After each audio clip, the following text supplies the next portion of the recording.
আজকে পশ্চিমবঙ্গের সমস্ত সরকারি কর্মচারী, পেনশনার, শিক্ষক, শিক্ষাকর্মী এবং যত সরকারি কর্মচারী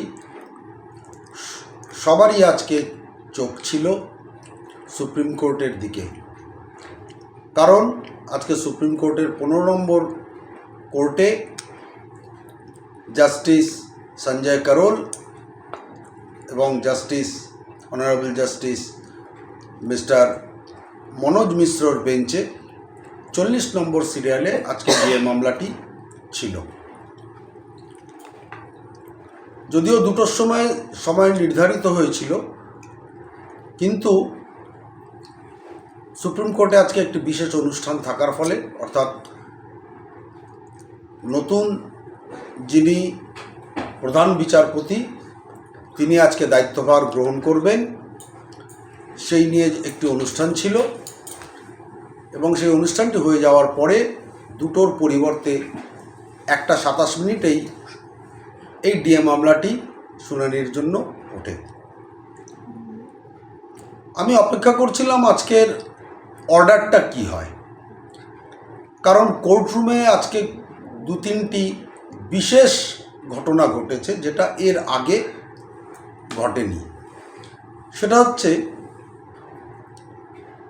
আমাদের আইনজীবী মিস্টার PS পাটওয়ালিয়া যখন প্রথমে তার বলিষ্ঠ বক্তব্য রাখেন যে আমরা কোনো রকম ডিএ পাচ্ছি না এতদিন ধরে, তখন জাস্টিস বলেন, সরকার পক্ষকে বলেন যে আপনারা 50% ডিএ দিয়ে দিচ্ছেন না কেন?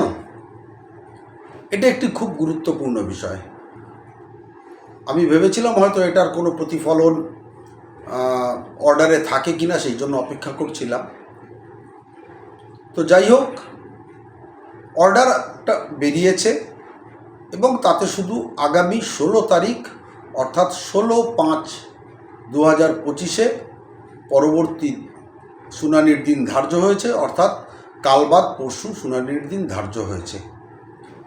কিন্তু আমাদের পক্ষে সবথেকে আশার বিষয় হলো আজকের শুনানিতে যে দুটো দিক উঠে এসছে।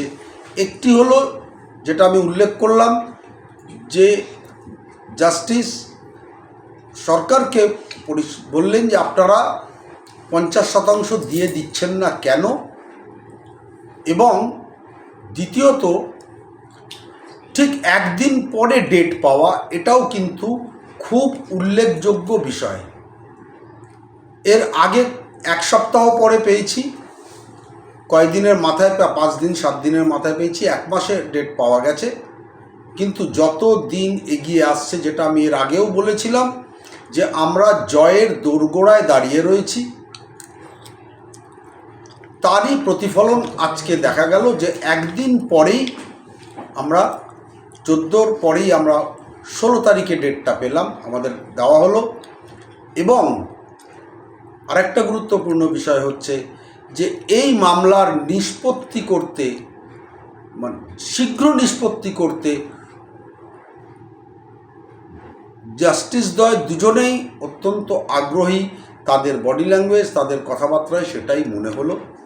এবং কোনো এক সময় এরকমও কথা হলো যে আমরা কিন্তু এক্সপার্টে অর্ডার দিয়ে দেব, অর্থাৎ যদি আবার সরকার পক্ষের আইনজীবী মনু সিংভি তিনি তার প্রথাগতভাবে হয় অনুপস্থিত থাকেন বা কোনো বিশেষ কাজ দেখিয়ে যদি তিনি বিরত থাকতে চেষ্টা করেন, তাহলে কোর্ট কিন্তু এক্সপার্টে অর্ডারও করতে পারে। এটা আজকের আলোচনা বা কথাবার্তার মধ্যে আমাদের সেটা মনে হয়েছে। তবে আমরা আশা করছি আগামী 16 তারিখ হতে পারে এই এতদিন দীর্ঘ লড়াই, যে লড়াই 2016 সাল থেকে স্যাট থেকে আরম্ভ হয়েছিল, 2022-এর নভেম্বর থেকে সুপ্রিম কোর্ট থেকে আরম্ভ হয়েছিল, সেই তখন থেকে যে লড়াইটা চলে আসছে, দীর্ঘ লড়াই, সেই লড়াইয়ের শেষ হতে চলেছে। সেই দিনটা হতে পারে আগামী 16/5/2025। যদি নাও হয় তাও সমস্ত সরকারি কর্মচারী, সমস্ত পেনশনার, যারাই এই ডিএড দ্বারা বঞ্চিত হয়েছেন, প্রত্যেকের কাছে আবার আমার অনুরোধ, করজোরে আপনাদের নিবেদন বা অনুরোধ যে কোনো নিরাশা, কোনো হতাশা মনের মধ্যে আর আনবেন না। কারণ এই মামলার গতি প্রকৃতি যেদিকে যাচ্ছে, আমরা বারবার বলা সত্ত্বেও প্রত্যেক কর্মচারীর মধ্যে কিন্তু একটা নিরাশা, একটা হতাশা জন্ম নিয়েছিল। কিন্তু আমার মনে হয় আজকের পরে তাদের আবার একটা আশার আলো তারাও দেখতে শুরু করেছেন, এবং আমরা সেই আশার আলোটাকে বজায় রাখার জন্য সবার কাছে অনুরোধ করব। আমরা আগামী দিন, অর্থাৎ আসছে দিন 16/5/25 দিনই হয়তো আমাদের সেই